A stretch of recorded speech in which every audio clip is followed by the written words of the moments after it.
राधे राधे जी। कैसे हैं आप सभी लोग? आप सभी लोग स्वस्थ होंगे, कुशल मंगल होंगे। आप सभी के स्वास्थ्य और कुशल मंगल की कामना मैं ईश्वर से करती हूँ कि आप सभी लोग स्वस्थ रहें और कुशल मंगल रहें। एक बार राजा अज भ्रमण के लिए निकले। रास्ते में उनको एक सरोवर मिला।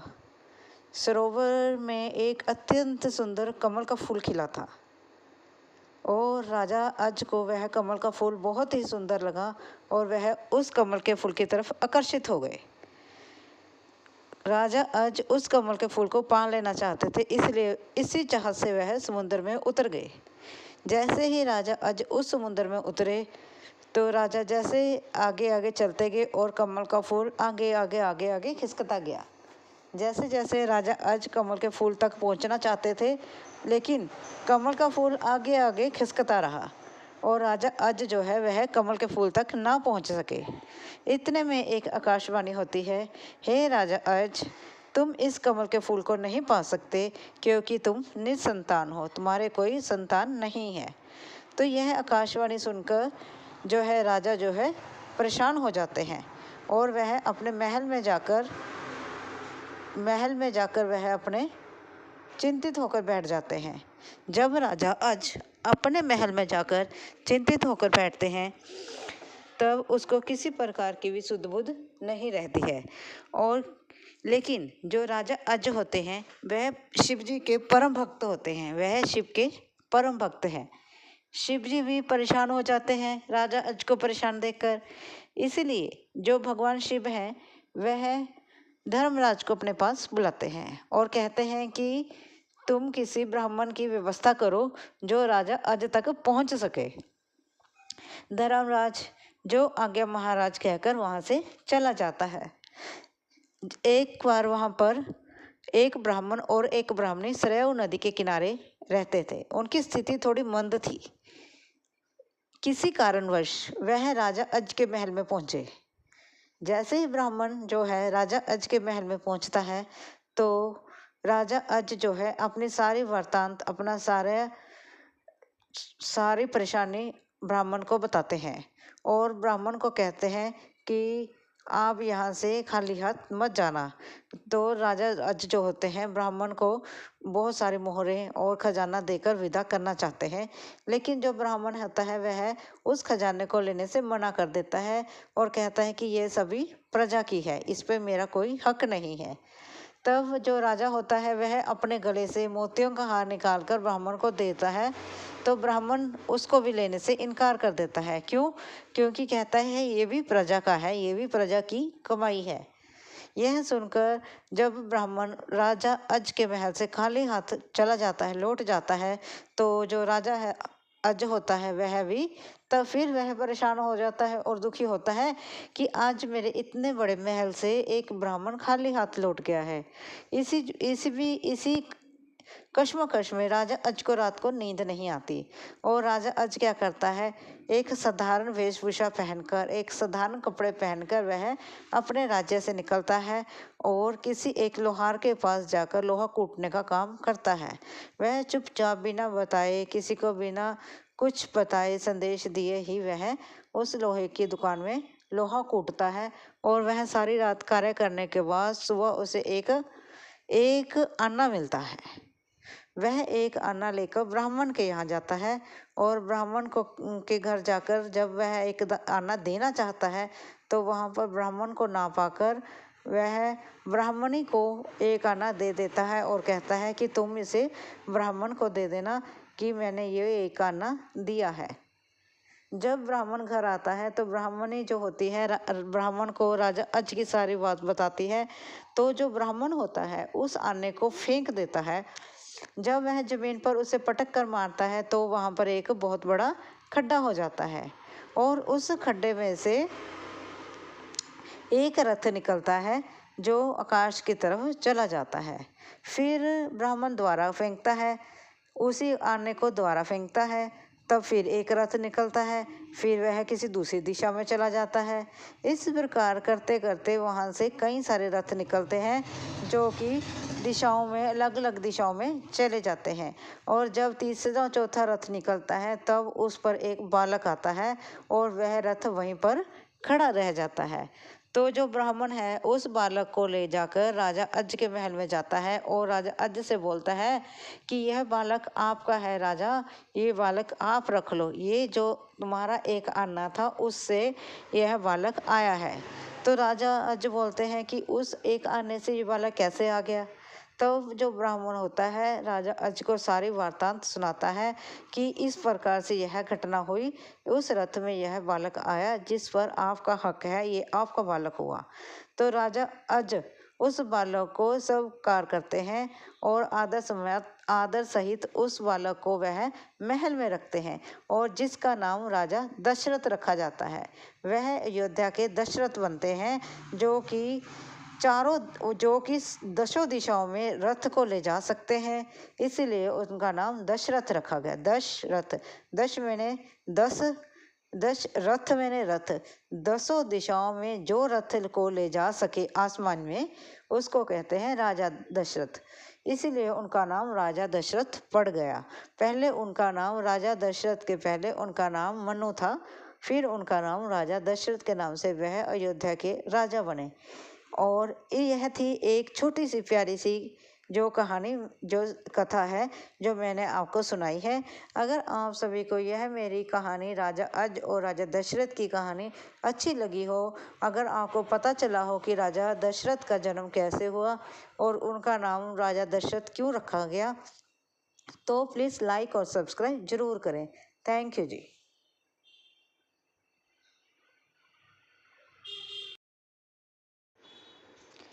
राधे राधे जी। कैसे हैं आप सभी लोग? आप सभी लोग स्वस्थ होंगे, कुशल मंगल होंगे। आप सभी के स्वास्थ्य और कुशल मंगल की कामना मैं ईश्वर से करती हूँ कि आप सभी लोग स्वस्थ रहें और कुशल मंगल रहें।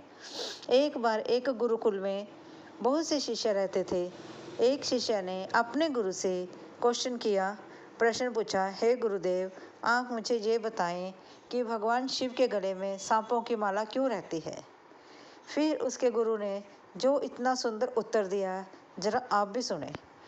उनके गुरु ने कहा कि भगवान शिव के गले में सांपों की माला इसलिए रहती है कि हमेशा चाहे जितनी मर्जी मुसीबत आए, जितनी मर्जी परेशानी आए, पर अपने आप में शांति बनाए रखें, अपने आप में आप खुश रहें, स्वस्थ रहें और परेशान मत होएं। इसी प्रकार भगवान शिव के गले में जो सांपों की माला होती है वह हमें यह शिक्षा देती है कि हमें किसी भी परेशानी की परिस्थिति में घबराना नहीं है। और उनके गले में देखो कितने सारे सांपों की माला होती है और उन्होंने अपने गले में विष भी धारण कर रखा है, लेकिन फिर भी भगवान शिव शांति बनाए रखते हैं। वह कितने शांति प्रिय हैं, शांत रहते हैं, तभी तो उनको भोलेनाथ कहते हैं। और वह भोलेपन में और शांत मन से हम सभी भक्तों की सभी पुकार सुनते हैं और हमें आशीर्वाद देते हैं, और उनके आशीर्वाद सदके ही हम अपने कार्य में सफल हो पाते हैं। इसलिए हमें किसी भी परिस्थिति में घबराना नहीं होता है, शांति बनाकर रखना होता है और परिस्थिति का शांति में ढंग से हमने उसका हल ढूंढना होता है। जो अपनी परेशानियों का हल सक्षम से संयम रखकर ढूंढ लेता है वही तो शिव बन जाता है, लेकिन जो अपनी परेशानियों से घबरा जाता है और उनसे भागता है वह शव बन जाता है। इसलिए तो भगवान शिव की सभी उपासना करते हैं और सभी लोग भगवान शिव की तरह ही होना चाहते हैं कि चाहे जितनी मर्जी परेशानी आए हमें संयम नहीं खोना है और हमें उन सभी परेशानियों का डटकर मुकाबला करना है और अपने मन को शांत रखना है।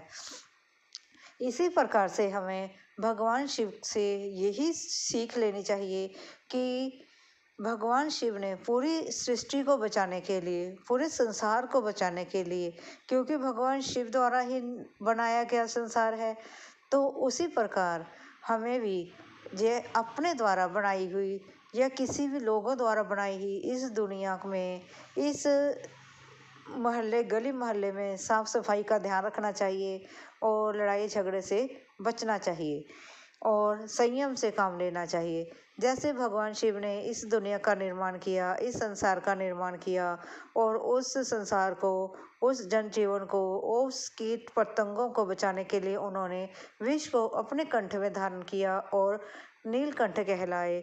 उसी प्रकार से भगवान शिव ने अपने गले में सर्पों की माला जो है वह धारण कर कर हमें यह शिक्षा देते हैं कि देखो मैं कितनी परेशानियों से घिरा रहता हूँ, गले में विष को धारण करे हुए हूँ, तब भी मैं घबराता नहीं हूँ और अपनी परेशानी को सर पर उठा के रखते हुए भी मैं शांतमय ढंग से अपना जीवन जीता हूँ। सिर्फ हमें करना क्या है, हमें सिर्फ ये करना है कि हम परेशानियों से ना घबराएं, उनका कोई ना कोई हल मिल जाता है और संयम से हमें उसका हल ढूंढना है और अपने चेहरे से मुस्कुराहट नहीं भगानी है।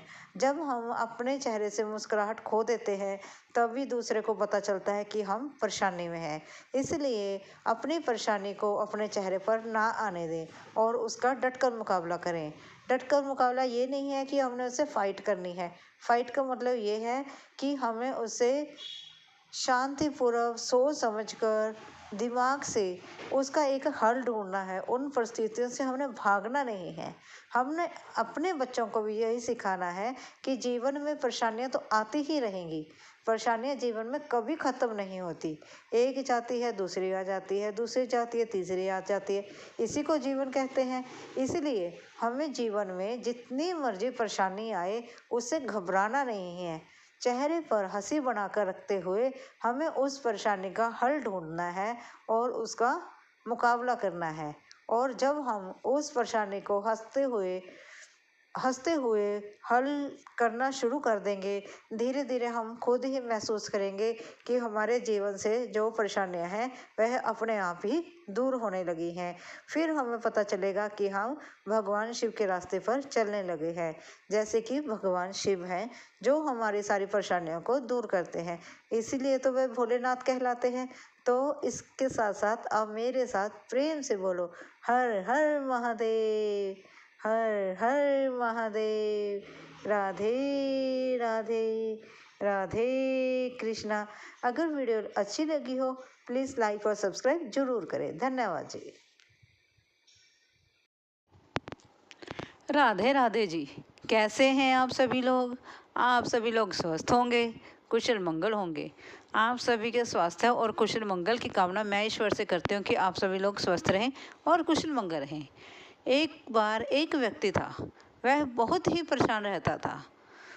इतना परेशान था कि वह अपने एक मित्र के पास गया और उससे पूछा कि मैं इतना परेशान हूँ, मैं क्या करूँ? उसके मित्र ने बोला, तुम ऐसे करो, तुम परेशान हो तो तुम उस श्री कृष्ण जी की भक्ति करो। वह व्यक्ति क्या करता है, जाते समय बाजार से श्री कृष्ण जी की मूर्ति ले जाता है और वह श्री कृष्ण जी की भक्ति करने लगता है। भक्ति करते करते उस व्यक्ति को कम से कम 4-5-6 साल हो जाते हैं, उसकी समस्याओं का हल नहीं होता। वह तो ज्यों क्यों त्यों ही परेशान ही रहता है। फिर किसी दिन कोई अन्य मित्र मिलता है, फिर वह कहता है, मैं इतने सालों से श्री कृष्ण जी की भक्ति कर रहा हूँ, लेकिन मेरी समस्याओं से मुझे छुटकारा नहीं मिला। ना जाने मुझसे क्या गलती हुई है या क्या पाप हुआ, उस चीज़ की मेरा समाधान बताओ। वह मित्र जो है वह कहता है, तुम फिर ऐसे करो, माँ काली की पूजा करो, उससे तुम्हारी सारी समस्याओं का निपटारा हो जाएगा। तो वह व्यक्ति क्या करता है, माँ काली की तस्वीर ले आता है। जब वह माँ काली की तस्वीर लाता है तो वह कृष्ण जी की मूर्ति वहाँ से उठाकर ऊपर टांके पे टांग देता है और वहाँ पर माता काली की मूर्ति रख लेता है और उनकी पूजा शुरू कर देता है। एक दिन जब वह माँ काली देवी के आगे धूप बत्ती कर रहा होता है, वह देखता है कि यह धूप तो मैंने माँ काली के लिए जलाई है, लेकिन इसकी सुगंध तो श्री कृष्ण के पास भी जा रही होगी, तो उनको इसकी सुगंध क्यों मिले? जब मैं उनकी पूजा ही नहीं कर रहा तो उनको इस धूप की सुगंध क्यों मिले? वह सोचता है, क्यों ना मैं श्री कृष्ण जी का मुंह ही बांध दूं, नाक ही बांध दूं, ताकि उनको इसकी सुगंध ही ना आए, क्योंकि यह तो मैं काली देवी माता के लिए जला रहा हूँ। वह इतना सोचते हुए ऊपर एक कपड़ा लेकर चढ़ जाता है और श्री कृष्ण जी का जो ही वह फोटो के ऊपर कपड़े से बांधने लगता है, त्यों ही श्री कृष्ण जी उसकी बाजू पकड़ लेते हैं। फिर वह व्यक्ति बोलता है, क्यों कृष्णा, जब मैं तुम्हारी पूजा करता था तब तो तुम आए नहीं, आज जब मैं तुम्हारा नाक और मुंह बांधने लगा हूं तब तुम आ गए, क्यों? क्योंकि मैं तुम्हें बांध रहा हूँ। तब कृष्ण जी ने कितनी सुंदर उत्तर दिया, आप सुनो। भगवान श्री कृष्ण बोले, जब तुम मेरी पूजा करते थे तब तुम मेरी एक तस्वीर या मूर्ति समझकर मेरी पूजा करते थे। आज तुमने मुझे साक्षात समझा, तुमने समझा कि मैं यह सुगंध, यह धूप की सुगंध मेरे तक पहुंच रही होगी और मैं इसका आनंद ले रहा हूँगा, इसलिए तुमने मुझे बांधने की कोशिश की। जब तुमने मुझे ऐसे समझा कि मैं संजीव हूँ और तुम्हारे पास बैठा हूँ, तब मैंने तुम्हें पकड़ लिया। जब तक तुम मुझे मूर्ति समझ के या तस्वीर समझ के पूजा करोगे, तब तक मैं तुम्हारे पास कैसे आऊँगा? अगर तुम ये सोचोगे कि भगवान मेरे पास है, वह मेरे साथ है, वह मुझे सुन रहे हैं या देख रहे हैं, तभी तो मैं तुम्हारे पास आऊँगा और तुम्हारी सारी समस्याओं का निपटारा करूँगा। इसलिए हम सभी को भी भगवान को अपने समक्ष समझकर ही पूजा करनी चाहिए, मूर्ति या तस्वीर समझ के नहीं। और क्या बताएं, और तो भगवान साक्षात हैं। अगर आपको यह छोटी सी मेरी लघु कथा अच्छी लगी हो, प्लीज़ लाइक और सब्सक्राइब जरूर करो और मेरे साथ बोलो, राधे राधे, राधे राधे। राधे राधे जी, कैसे हैं आप सभी लोग? आप सभी लोग स्वस्थ होंगे, कुशल मंगल होंगे। आप सभी के स्वास्थ्य और कुशल मंगल की कामना मैं ईश्वर से करती हूँ कि आप सभी लोग स्वस्थ रहें और कुशल मंगल रहें। एक बार एक बहुत पुराना मंदिर था। उस मंदिर में बहुत सी दरारें पड़ चुकी थी। एक बार बहुत तेज बारिश हुई, आंधी तूफान चला और उस मंदिर की जो दरारें हैं वह और भी ज़्यादा बड़ी होने लगी और मंदिर थोड़ा थोड़ा करके ढहना शुरू हो गया। वर्षा के कारण कुछ साधु संत, कुछ अनजान व्यक्ति उसमें मंदिर के अंदर उन्होंने आश्रय लिया। जब उन्होंने आश्रय लिया तब मंदिर की दरारें जो हैं बड़ी हो गई और मंदिर आसपास से ढहना शुरू हो गया। मंदिर का एक कोना ही बचा था जिसके नीचे एक साधु बैठा था और वह कोना नहीं गिरा और साधु की जान बच गई। तब साधु ने सोचा, जब अगली सुबह हुई तब साधु ने सोचा, क्यों ना इस मंदिर की द्वारा से निर्माण किया जाए। हो सकता है भगवान ने मुझे इसलिए इस मंदिर में भेजा हो कि मेरे ही हाथों से इस मंदिर का चंदा इकट्ठा हो और इस मंदिर का निर्माण हो। उस साधु ने हौसला कर कर सारे गांव में, सारे शहर में उसने चंदा इकट्ठा करना शुरू कर दिया। उसने दुकान दुकान जाकर, घर घर जाकर बहुत सा चंदा इकट्ठा किया और एक बुढ़िया जो किसी दूसरे के घरों में आटा पीसती थी, वह आटा पीसने के बाद जो भी कमाई करती थी, उसने उस कमाई में सिर्फ 4 आने ही जोड़ पाई और थोड़ा सा कुछ आटा वह जोड़ पाई, क्योंकि वह तो बहुत गरीब थी और शरीर से भी वह बहुत बुजुर्ग थी, तो वह कितना कार्यकर थी, महीने भर में इतना सा ही जोड़ पाई थी वह। और फिर इसी प्रकार से उस साधु ने घर घर जाकर और दुकान दुकान जाकर बहुत सा धन इकट्ठा किया। किसी ने 100-100 रुपये दिए, किसी ने 200-200 दिए। हर व्यक्ति ने अपनी समर्था के अकॉर्डिंग, किसी ने 500, किसी ने 200, किसी ने 100, जिसका जितना बन पड़ा उसने वह दिया। और इस प्रकार से उस मंदिर का निर्माण दोबारा से हुआ। जब उस मंदिर का निर्माण हुआ, फिर पूजा पाठ जो है बहुत श्रद्धा भावना के साथ की गई और प्रसाद भी हुआ, लंगर प्रसाद किया गया। सभी लोगों ने बहुत ही रुचि के साथ, श्रद्धा भावना के साथ प्रसाद ग्रहण किया। और फिर अंत में उस साधु ने एक बहुत से बड़े पर्चे पर उन सभी व्यक्तियों के नाम लिखे हुए थे जो उन्होंने अपने अपने खजाने से, अपनी अपनी नेक कमाई में से जो जो उन्होंने दान किया था। सभी व्यक्ति बड़ी श्रद्धापूर्वक से उस वहाँ पर बैठे थे। वह सभा जो बुलाई गई थी, उसमें जब सभा बुलाई गई थी, उस सभा में साधु ने जब अपने वाक्य कहने शुरू किए, जैसे ही जो ही साधु ने वह पर्चा खोला, उस पर्चे के ऊपर सबसे पहले उस बूढ़ी औरत का नाम था जिसने कुछ 4 आने दिए और कुछ थोड़ा सा आटा उसने दान किया था। जब साधु ने उन सभी को सभा में बताया कि सबसे बड़ा दान जो किया है इस बूढ़ी औरत ने किया है। सभी बहुत हैरान हुए, सभी शहरवासी, दुकानदार, घर के जो लोग आए थे उन सभी वह सुनकर हैरान हुए। उन्होंने सोचा शायद साधु जो है हंसी कर रहा है, लेकिन साधु ने कहा कि मैं हंसी नहीं कर रहा हूँ। इस औरत ने, इस बुजुर्ग औरत ने मुझे 4 आने दिए और कुछ आटा दिया, जो यह 1 महीने भर से जोड़ रही थी इस मंदिर के लिए, क्योंकि यह खुद नहीं कमाती, इसके कमाने के घर में कोई जरिया नहीं है। ये लोगों के घर में आटा पीसती है, जिससे इसने सिर्फ 4 आने ही जोड़ पाई है। यह इसकी सारी उम्र की लालो, सारे महीने की लाल, यही इसकी सबसे बड़ी कमाई थी, जो इसने मुझे, जो कुछ था इसने मुझे मंदिर के लिए दान कर दिया। और कुछ आटा जोड़ रखा था वह भी इसने दे दिया। तो जो लोग वहाँ पर सोच रहे थे हमने 500 रुपये दे, कोई सोच रहा था हमने 400 रुपये दिए, कोई 200 रुपये दिए थे, उन सभी के सिर जो है वहाँ पर शर्म से झुक गई। हम क्या करते हैं, किसी भी नेक कार्य के लिए चाहे 10 रुपये देते हैं, 20 रुपये देते हैं, उसकी सबसे पहले तो हमारे समाज में यह बहुत बुरी आदत हो गई है कि उसकी भरपूर अनाउंसमेंट करते हैं कि इस बंदे ने इतना चंदा दिया, इस इंसान ने इतना चंदा दिया। ये सब कुछ छोड़कर हमें इस प्रकार से दान कर देना चाहिए कि हम एक हाथ से देते हैं तो दूसरे हाथ को भी पता ना चले। लेकिन नहीं, हमारा समाज बड़ाई का भूखा हो गया है। वह सोचता है कि जब तक नाम ही ना संसार में उछले तब क्या फ़ायदा, जब तक नाम ना चमके तो ज़िंदगी का क्या फ़ायदा। एक 10 रुपये देने से, 100 रुपया देने से, जब उसे 4 बार अनाउंस ना किया जाए कि इस बंदे ने 100 रुपया दान कर दिया है, इस बंदे ने 50 रुपये दान कर दिए हैं, 50,000 दान कर दिए हैं, तब तक तो ऐसे मानो ऐसे लगता है जैसे उसकी मशहूरी ही नहीं हुई, उसका नाम ही नहीं हुआ। इसलिए हम सब दिखावे की दुनिया में चले गए हैं। हमें इस सब को छोड़कर हमें उस आसान सी और साधारण ज़िंदगी में कदम रखते हुए यह सोचना चाहिए हम जितना ज़्यादा से ज़्यादा हो सके हम भरपूर दान करें, और दान इस प्रकार से करें कि एक हाथ से कर कर दूसरे हाथ को पता ही ना चले कि हमने क्या दान कर दिया है। उस दान का फ़ायदा है जो हम बिना सोचे समझे करते हैं और जो श्रद्धा से करते हैं, जैसे उस बुजुर्ग औरत ने की थी। अगर इस छोटी सी लघु कथा से आपको कुछ भी अच्छा लगा हो या कुछ भी ज्ञान की बात मिली हो तो प्लीज़ लाइक और सब्सक्राइब जरूर करें। धन्यवाद जी। राधे राधे जी, कैसे हैं आप सभी लोग?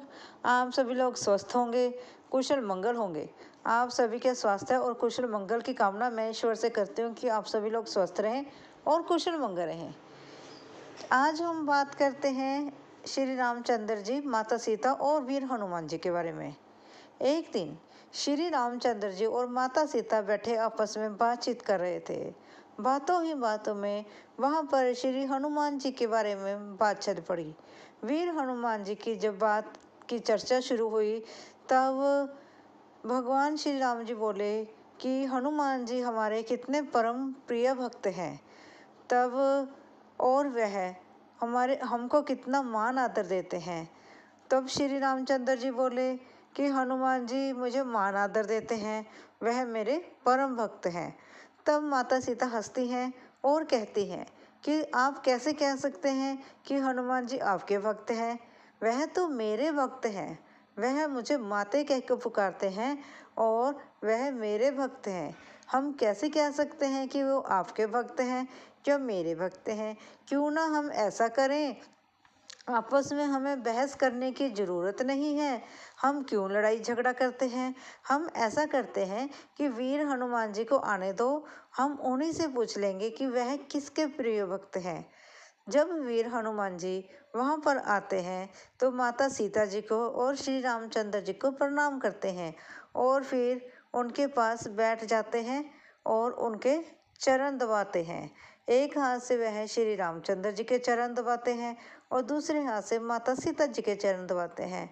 वह चरण दबा रहे होते हैं तब माता सीता कहती हैं, क्यों पुत्र, तुम किसके भक्त हो? फिर श्री रामचंद्र जी पूछते हैं, बोलो हनुमान, तुम किसके प्रिय भक्त हो? तब हनुमान मुस्कुराते हैं और सोचते हैं कि आज तो लगता है दाल में कुछ काला है। ना जाने सारी दाल ही काली हो। वह कुछ नहीं बोलते, वह उनकी बात सुन रहे होते हैं। फिर से श्री रामचंद्र जी बोलते हैं, बोलो वीर हनुमान, तुम किसके भक्त हो? फिर कुछ समय बाद माता सीता पूछती है, बोलो पुत्र, तुम किसके भक्त हो? तब श्री रामचंद्र जी मुस्कुराते हैं और बोलते हैं, माते, ना तो मैं आपका भक्त हूँ और ना श्री रामचंद्र जी का भक्त हूँ। तब फिर माता सीता कहती है, तुम मेरे भक्त नहीं हो। वो कहते हैं, नहीं माते, मैं तुम्हारा भक्त नहीं हूँ। फिर श्री रामचंद्र जी पूछते हैं, क्यों वीर हनुमान, तुम मेरे भक्त नहीं हो? तब वीर हनुमान जी कहते हैं, नहीं प्रभु, मैं आपका भक्त नहीं हूँ। फिर श्री रामचंद्र जी पूछते हैं, वीर हनुमान, अगर तुम हम दोनों के भक्त नहीं हो तो तुम किसके भक्त हो? तब हनुमान कहते हैं, मैं तो किसी और का भक्त हूँ। फिर श्री राम कहते हैं, अगर तुम किसी और के भक्त हो तब तो उनके साथ तो हम बहुत बेइंसाफी कर रहे हो। सेवा भावना हमारी करते हो और भक्त उनके हो, ये तो उचित नहीं है। तुम बताओ, तुम किसके भक्त हो? फिर वीर हनुमान जी मुस्कुराते हैं और बोलते हैं, मैं तो सिया राम का भक्त हूँ। बोलो जय सिया राम, जय श्री राम। फिर बोलते हैं हनुमान जी कि मैं तो सिया राम जी का भक्त हूँ, ना मैं माता सीता जी का भक्त हूँ, ना मैं प्रभु का भक्त हूँ, प्रभु श्री राम का भक्त हूँ। तब फिर दोनों जने श्री रामचंद्र जी, माता सीता जी चिंतित हो जाते हैं कि अब क्या होगा। फिर श्री रामचंद्र जी और सीता माता जी युक्ति लड़ाते हैं और माता सीता कहती है, वीर हनुमान, मुझे बहुत प्यास लगी है, पुत्र जरा पानी पिला दो। फिर कहते हैं वीर हनुमान, जी माते, मैं अभी लाया। इतने जाने ही लगते हैं कि श्री रामचंद्र जी कहते हैं, पुत्र रुको जरा, मुझे बहुत गर्मी लग रही है, कहीं मैं गर्मी के मारे चक्कर खा के गिर ना जाऊं, इसलिए तुम मुझे जरा पंखा कर दो। फिर वीर हनुमान जी जो होते हैं वह दिमाग से युक्ति लड़ाते हैं, कहते हैं, आज तो वीर हनुमान तुम बुरे फंसे हो, आज तुम्हारी परीक्षा का समय है। ये माता सीता और प्रभु तुम्हारी परीक्षा ले रहे हैं कि तुम किसके भक्त हो। अब तुम्हें भक्ति से नहीं, दिमाग से कार्य करना होगा। तो फिर वीर हनुमान जी अपने बुद्धि से काम लेते हैं और दोनों को प्रणाम करते हुए अपने विराट रूप में आ जाते हैं और अपनी दोनों बाजुएं बड़ी बड़ी करने से एक बाजू के साथ माता सीता के लिए पानी लाते हैं और दूसरी बाजू के साथ वह प्रभु राम को पंखा करते हैं और दोनों का कार्य संपन्न करते हैं। फिर जब श्री रामचंद्र जी और माता सीता जी इस युक्ति को देखते हैं और फिर वह बहुत जोर जोर से ठहाके लगाकर हंसते हैं और कहते हैं, वाह वीर हनुमान, तुमने अपनी बुद्धि की क्या परीक्षा, अपनी बुद्धि का क्या आपने वो दिया है, आपने कितनी अच्छे तरीके से हमारी इस परीक्षा में तुम सफल हुए हो। तुमने अपनी बुद्धि से इस समस्या का हल निकाला और हम दोनों की इच्छाएं आपने पूरी की, प्रभु का पंखा किया और मुझे पानी पिलाया। तुम्हारे जैसा भक्त हर इंसान को मिलना चाहिए। अगर तुम्हारे जैसा सेवक हर किसी को मिल जाए तो जीवन सफल हो जाए। वह वीर हनुमान जी को आशीर्वाद देते हैं और अपने पुत्र के रूप में स्वीकार करते हैं। बोलो जय श्री राम, जय श्री राम। बोलो वीर हनुमान जी की जय। हर हर महादेव। जय श्री राम। अगर आपको यह मेरी छोटी सी कथा अच्छी लगी हो, प्लीज़ लाइक और सब्सक्राइब जरूर करें। धन्यवाद जी। राधे राधे जी। कैसे हैं आप सभी लोग? आप सभी लोग स्वस्थ होंगे, कुशल मंगल होंगे।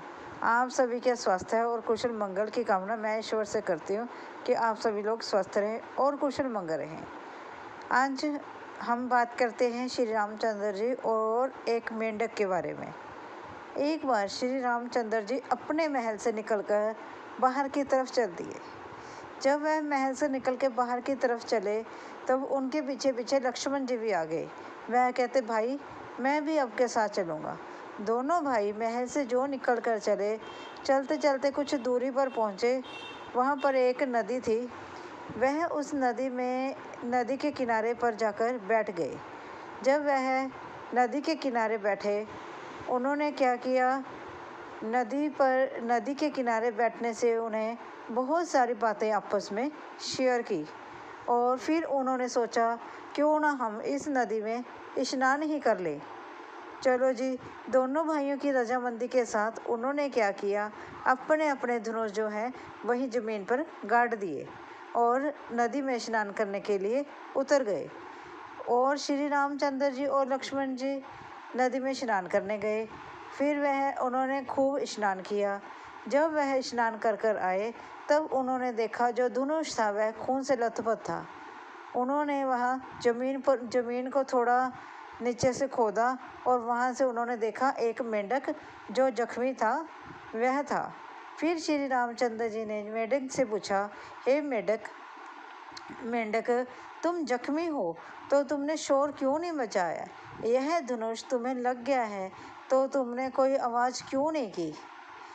और जब तुम्हें सांप पकड़ लेता है तब तो तुम सांप से बचने के लिए इतना ज़्यादा फड़फड़ाते हो और इतना शोर मचाते हो, इतना हल्ला गुल्ला करते हो, तब आज क्यों नहीं? तब देखो मेंढक ने कितना सुंदर जवाब दिया। मेंढक ने कहा, हे प्रभु, जब मुझे सांप पकड़ता है तब मैं आपको पुकारता हूँ मदद के लिए, कहता हूँ, हे प्रभु आओ मुझे बचाओ। लेकिन आज आप ही के ही तीर ने मुझे जख्मी किया है, मैं किसको बुलाऊं? अब मेरे पास कोई है ही नहीं था। और क्योंकि जब प्रभु के तीर ही मुझे लग रहा है, और इससे अच्छा मेरा अंत क्या होगा, इससे अच्छी मेरी मुक्ति क्या होगी? एक मैं सांप के मुंह से मरता या मैं भगवान के तीर से मरा, दोनों में बहुत अंतर है प्रभु। इसलिए मैंने आज कोई आवाज़ नहीं निकाली, मैं चुपचाप ही जख्मी हो गया। क्योंकि आपके धनुष से मरना तो मेरे लिए सौभाग्य हुआ ना, क्योंकि इससे तो मेरी मुक्ति होगी, मैं जन्म मरण के बंधन से मुक्त हो जाऊंगा। और फिर यह आपका ही तीर रहा, आपका ही धनुष रहा, इससे मैं क्या शोर मचाता है प्रभु? आपको ही पुकारता, ये तीर ही आपका था, तब मैं क्या करता? तब भगवान ने उसकी बात सुनी और उसे वहाँ से निकाला और उसकी मल्लम पट्टी की।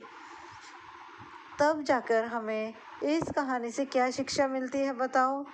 इस कहानी से हमें यह शिक्षा मिलती है कि हम जैसे मुश्किल पड़ने पर भगवान को पुकारते हैं, और अगर हम किसी दिन भगवान के कारण ही मुश्किल में पड़ जाएं, तो बताओ हम कैसे पुकारेंगे? तब भी हम उसी भगवान को पुकारेंगे। जाना तो हमने भगवान के पास ही है, मतलब कि दुख है चाहे सुख है, पुकारेंगे तो हम भगवान को ही, याद भी हम भगवान को ही करते हैं। फिर देरी किस बात की है? क्यों ना हम भगवान के लड़ लग जाएं और उनको याद करें, उनका सिमरन करें, उनका भजन कीर्तन करें और उनसे खूब प्रेम करें और उनकी भक्ति करें, जैसे वह मेंढक करता था। और जिस भक्ति के कारण, जिस प्रेम के कारण शायद हमारे पापों से हमें छुटकारा मिल जाए और हमारी मुक्ति हो जाए। आपको यह छोटी सी कथा कैसी लगी है? अच्छी लगी हो तो लाइक और सब्सक्राइब ज़रूर करो। बोलो जय श्री राम, जय श्री राम। एक बार फिर मेरे संग बोलो, जय श्री राम। राधे राधे। अगर वीडियो अच्छी लगी हो प्लीज़ लाइक और सब्सक्राइब ज़रूर करें। धन्यवाद जी।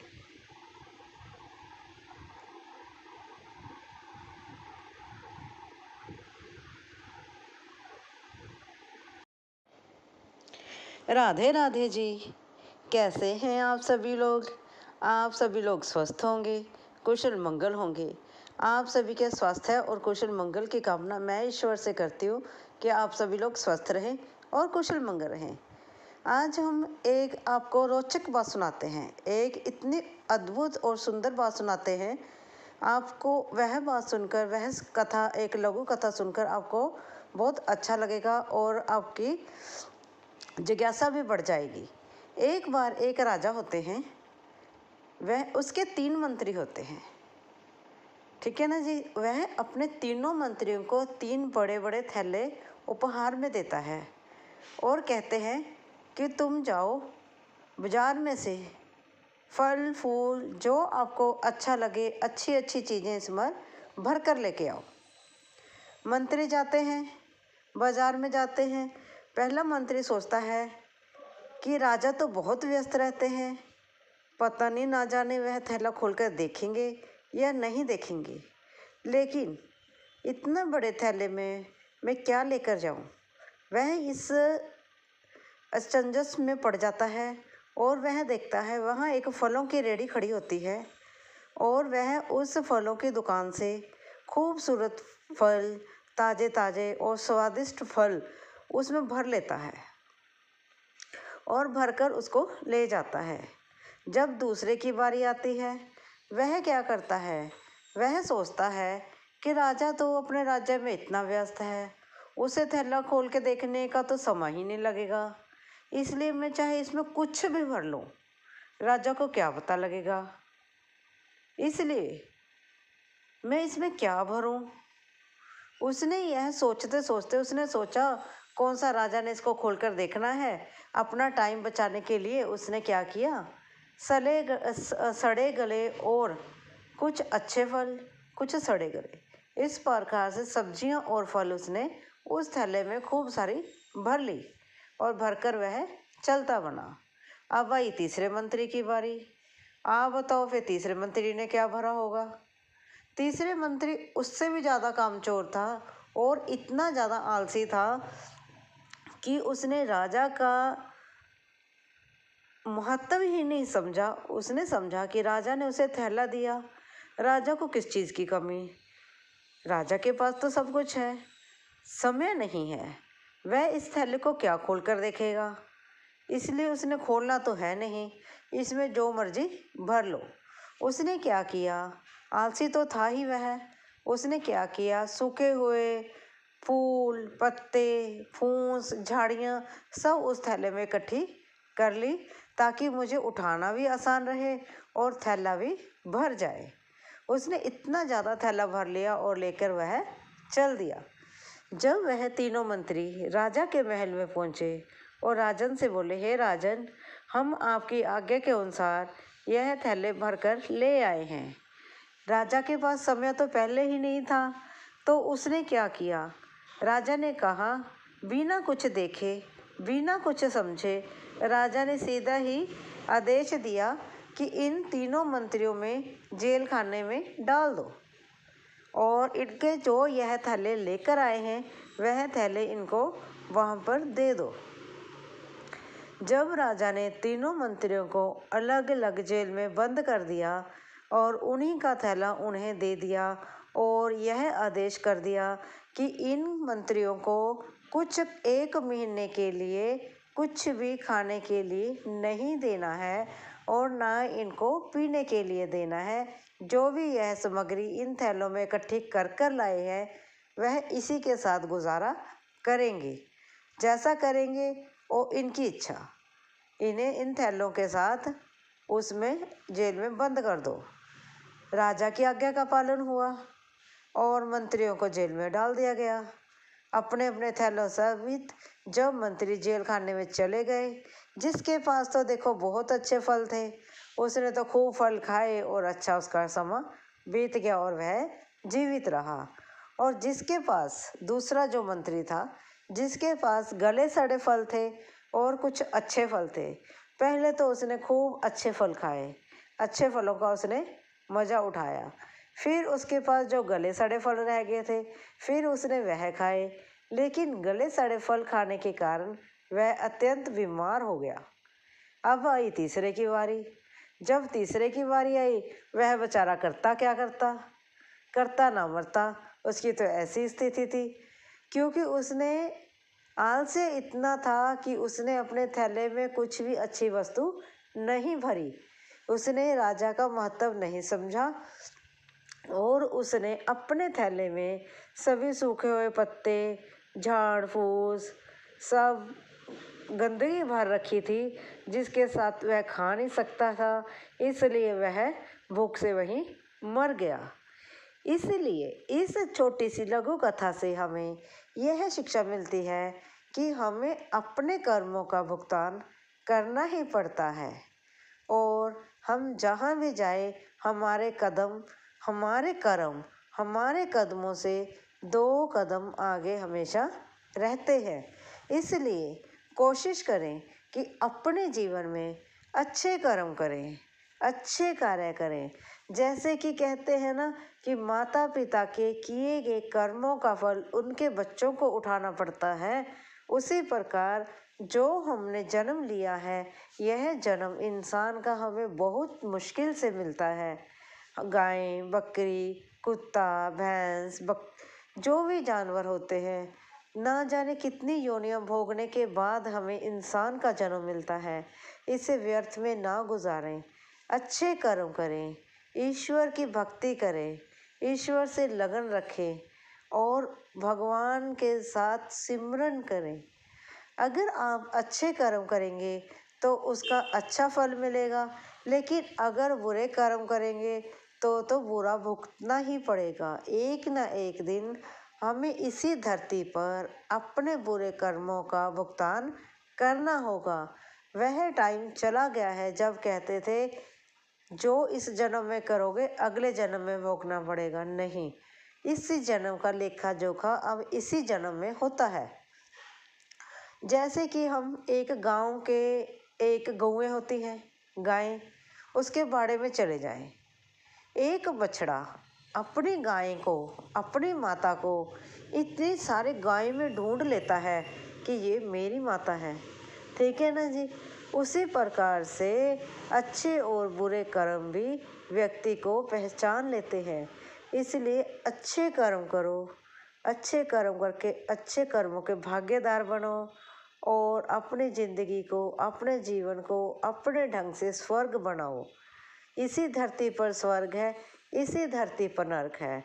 और फिर मेरे साथ प्यार से बोलो, राधे राधे, राधे राधे। अगर आपको मेरी ये छोटी सी लघु कथा अच्छी लगी हो, प्लीज़ लाइक और सब्सक्राइब ज़रूर करें। आपके प्यार की ज़रूरत मुझे बहुत ज़्यादा है। प्लीज़ लाइक और सब्सक्राइब ज़रूर करें। धन्यवाद जी। राधे राधे जी। कैसे हैं आप सभी लोग? आप सभी लोग स्वस्थ होंगे, कुशल मंगल होंगे। आप सभी के स्वास्थ्य और कुशल मंगल की कामना मैं ईश्वर से करती हूँ कि आप सभी लोग स्वस्थ रहें और कुशल मंगल रहें। आज हम बुजुर्गों के तजुर्बे के बारे में बात करते हैं। एक बार एक गिर्द जो होते हैं, जो बहुत ऊंचे उड़ते हैं, वहाँ उनका एक झुंड था। वह साथ में ही उड़ते, साथ में खाते पीते और फिर वह उड़ के ऊंची उड़ारी लगाकर साथ में ही आकर नीचे बैठ जाते। एक बार गिद्धों का झुंड कहीं दूर उड़ते उड़ते कहीं दूर एक टापू पर चला गया। जिस टापू पर वह उड़ते उड़ते पहुँचे, उस टापू के पास ही पानी की एक नदी थी, जैसे कह लो नदी या तालाब था। और वहीं पर बहुत सी मछलियाँ, उनके खाने पीने का सामान, सब कुछ सुविधा थी। वह गिद्धों का जो झुंड है उसी टापू पर रहने लगा और रहते रहते वह वहीं पर खाता पीता और वहीं पे रहने लगा। उनको वहीं पर रहते हुए बहुत समय हो गया। वहीं पर एक उस तालाब के पास एक बुजुर्ग जो है वह गिद्ध रहता था। एक दिन वह उस झुंड वाले गिद्धों से बोला, तुम यहीं पर खाते पीते हो, यहीं पर रह जाते हो, तुम ना तो उड़ते हो ना शिकार करते हो। इस प्रकार से तो तुम बहुत कमज़ोर हो जाओगे और शिकार करना भी भूल जाओगे। लेकिन वह गिद्धों का जो झुंड था उसकी बातें सुनता और सुन के अनसुनी कर देता और हंसता और फिर खाता पीता और वहीं पर आराम करने लगता। वह बुजुर्ग गिद्ध जो था उसने फिर कहा, जिस दिन तुम्हारे ऊपर मुसीबत आएगी तब तुम्हें उड़ना नहीं आएगा, ना ही तुम्हें शिकार करना आएगा। अब तुम देख लो। लेकिन वह जो गिद्धों का झुंड था उन्हें समझ नहीं आई। इतना समझाने के बाद वह जो बुजुर्ग गिद्ध था वह वहाँ से चला गया, कहीं दूर जंगल में चला गया। लेकिन वह गिद्धों का जो एक झुंड था वह वहीं पर ही रह गया। बहुत समय बीत जाने के बाद एक दिन वह बुजुर्ग जो गिद्ध था उसने सोचा, क्यों ना टापू पर जाकर आऊं, देख कर आऊं कि मेरे वह साथी कैसे हैं और क्या करते हैं। उसे बहुत लालसा हो रही थी कि वह उन्हें मिलकर आए। एक दिन वह उन्हें मिलने के लिए चल पड़ा।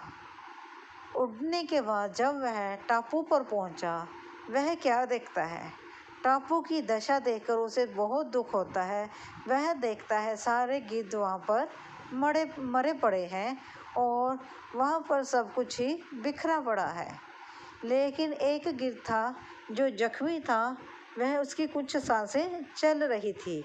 बड़े गिद्ध को, बुजुर्ग गिद्ध को देखकर वह बोला कि आपने सही कहा था कि हम शिकार करना भूल जाएंगे और हम उड़ना भी भूल जाएंगे।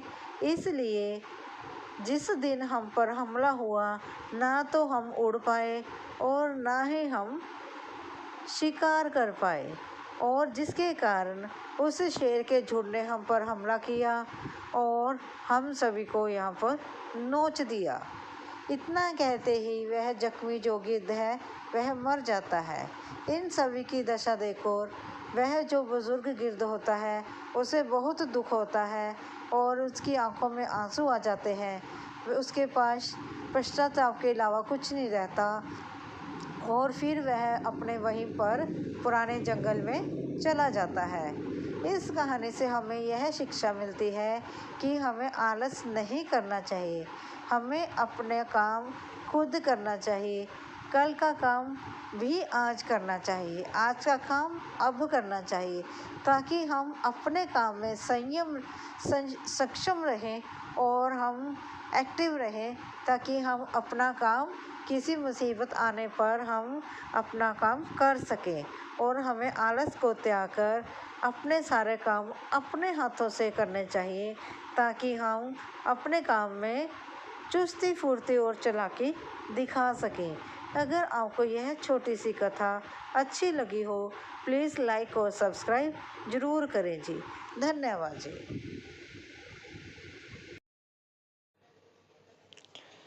राधे राधे जी। कैसे हैं आप सभी लोग? आप सभी लोग स्वस्थ होंगे, कुशल मंगल होंगे। आप सभी के स्वास्थ्य और कुशल मंगल की कामना मैं ईश्वर से करती हूँ कि आप सभी लोग स्वस्थ रहें और कुशल मंगल रहें। एक बार माँ पार्वती भगवान शिव से बहुत नाराज हो जाती है और वह नाराज होकर भगवान शिव के साथ बात नहीं करती है। भगवान शिव बोलते हैं, हे पार्वती, तुम मुझसे आज क्यों नाराज हो, क्यों क्रोधित हो? तब माँ पार्वती कहती है, हे प्रभु, मैं आपसे एक प्रश्न करना चाहती हूँ, आप उसका उत्तर दीजिए। प्रभु कहते हैं, पार्वती, तुम्हें भी मुझसे प्रश्न पूछने की ज़रूरत है। तब पार्वती कहती है, हे स्वामी, मैं आपसे प्रश्न करना चाहती हूँ, आप उसका सही उत्तर दीजिए। फिर प्रभु शंकर कहते हैं, अच्छा चलो पूछो। तब पार्वती माता पूछती है, हे प्रभु, आप दुखी इंसान को और दुख क्यों देते हैं? जो इंसान पहले से ही बहुत दुखी है, आप उनको और भी दुखी कर देते हैं, और जो पहले से ही बहुत खुश हैं, स्वस्थ हैं और जिनके पास सब कुछ है, उनको आप और भी बहुत कुछ दे देते हैं। ऐसा क्यों? तब भगवान शंकर कहते हैं, हे देवी पार्वती, इसका उत्तर मैं तुम्हें शब्दों में नहीं बता सकता। इसका उत्तर तुम्हें पाने के लिए पृथ्वी लोक पर इंसान के रूप में जाना होगा।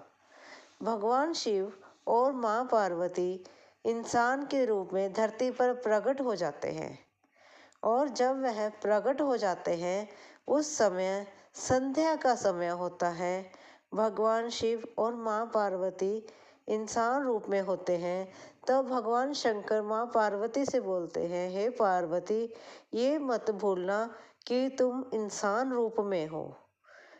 तब माँ पार्वती कहती है, ठीक है प्रभु।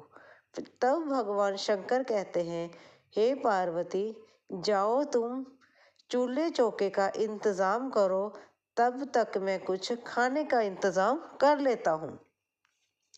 माँ पार्वती कहती है, ठीक है स्वामी। माँ पार्वती चल देती है एक चूल्हा बनाने के लिए, सामान इकट्ठा करने के लिए, और भगवान शंकर चल देते हैं बाजार में राशन पाने के लिए। दोनों देखो कैसे मस्त मस्त इंसान जन्म में देखो घूम रहे हैं, और माँ पार्वती अपने काम में सफल हो जाती है। एक बंजर जो मकान पड़ा होता है, वो थोड़ा अस्त व्यस्त होता है। माँ पार्वती वहाँ से कुछ ईंटें ले आती हैं चुनकर, और उनका कच्चा पक्का एक चूल्हा, 2 ईंट इधर 2 इधर लगा, उन्होंने अपना चूल्हा तैयार कर लिया। इतनी देर में भगवान शंकर आ जाते हैं, और वह कुछ नहीं लेकर आते, उन्हें कुछ भी प्राप्त नहीं होता। फिर माँ पार्वती कहती है, हे प्रभु, आप तो खाली हाथ आ गए, आप तो कुछ भी नहीं लेके आए। तब भगवान शंकर कहते हैं, पार्वती, पहले तुम मेरे प्रश्न का उत्तर दो, फिर मैं बताऊंगा मैं कुछ क्यों नहीं लेकर आया, कि तुम ये ईंटें कहाँ से लेकर आई हो। माँ पार्वती कहती है, यहाँ रास्ते में एक घर था जो बंजर पड़ा था, अस्त व्यस्त था, मैं वहाँ से कुछ ईंटें चुनकर ले आई। फिर प्रभु कहते हैं, तुम्हें अपने प्रश्न का उत्तर स्वयं ही मिल गया है। फिर वह समझाते हैं, सुनो पार्वती, तुम ईंट कहाँ से लेकर आई? जो घर अस्त व्यस्त था, जो घर बंजर था, ठीक है जी, तुम ईंट वहाँ से लेकर आई, मैं भी वही करता हूँ। जो इंसान आलस्य को और निंद्रा को त्याग कर अपने जीवन को सुरक्षित नहीं कर सकते, अपने जीवन को नहीं संवार सकते, मैं उनको क्या ही दूंगा। मैं उन लोगों से कैसे छीन सकता हूँ जिन्होंने अपना जीवन बहुत ही अच्छे तरीके से, एक अच्छी सुविधा के साथ अपना घर, अपना मकान और अपना जीवन व्यतीत कर रहे हैं। एक बढ़िया घर है एंड सुरक्षित है, अच्छी उस पर रंग रोगन है, अच्छा उस पर सभी कांच लगा है, सब कुछ लगा है, मैं उसको कैसे तोड़ सकता हूँ? नहीं तोड़ सकता। और उसके जीवन को कैसे खराब कर सकता हूँ जिसने अपने जीवन को मेहनत के साथ, परिश्रम के साथ एक अच्छा और स्वर्ग जीवन बनाया है, और वह अपने जीवन में व्यस्त है, और अपने जीवन की जो रजा है, अपने जीवन की कारगुजारी है, अच्छे तरीके से वह कर रहा है। लेकिन जो व्यक्ति आलस्य को छोड़कर, एक निंद्रा को छोड़कर, जो व्यक्ति निंद्रा और आलस्य को छोड़कर अपने जीवन को नहीं संवार सकता, उसको मैं क्या ही सुख दूंगा, और वह मेरे द्वारा दिए गए सुख की क्या अहमियत करेगा, उसके लिए उस चीज़ की क्या ज़रूरत है। अपने जीवन को स्वर्ग बनाना या नरक बनाना हर इंसान के हाथ में होता है। इसलिए अच्छे कर्म करो, अपने जीवन को स्वर्ग बनाने की कोशिश करो। पहले अपने घर से कोशिश करो, अपने बच्चों को, लड़का है या बेटी है, देखो बेटा और बेटी में कोई फ़र्क नहीं है। बेटा और बेटी जो भी आपके घर में बच्चे हैं, पहले से उनसे शुरू करें, उन्हें अच्छे संस्कार दें। लड़का है तो उन्हें लड़की की इज्जत करना, उसकी इज्जत करना यह सिखाएं, और अगर लड़की है तो सबके लिए उसे जीवन में डटकर मुकाबला करना, अपनी सुरक्षा करना और दूसरों का सम्मान करना भी सिखाएं। लड़कों सिखाएं कि हर लड़की को इज्जत देनी चाहिए, पहल अपने घर से करें। जब हम सभी लोग अपने अपने घर से इन सभी चीज़ों की पहल करेंगे तो यह संसार क्या, घर क्या, ये सारी दुनिया ही स्वर्ग बन जाएगी। बोलो राधे राधे, राधे राधे। हर हर महादेव, हर हर महादेव। देखो, इतनी छोटी सी बात समझाने के लिए भगवान शिव और पार्वती को भी इंसान के रूप में आना पड़ा। हम तो फिर है ही इंसान है, इसलिए थोड़ा सा कम अपने अपने जीवन पर भी करें। अगर छोटी सी लघु कथा अच्छी लगी हो, प्लीज़ लाइक और सब्सक्राइब जरूर करें। बोलो बम बम भोले। राधे राधे।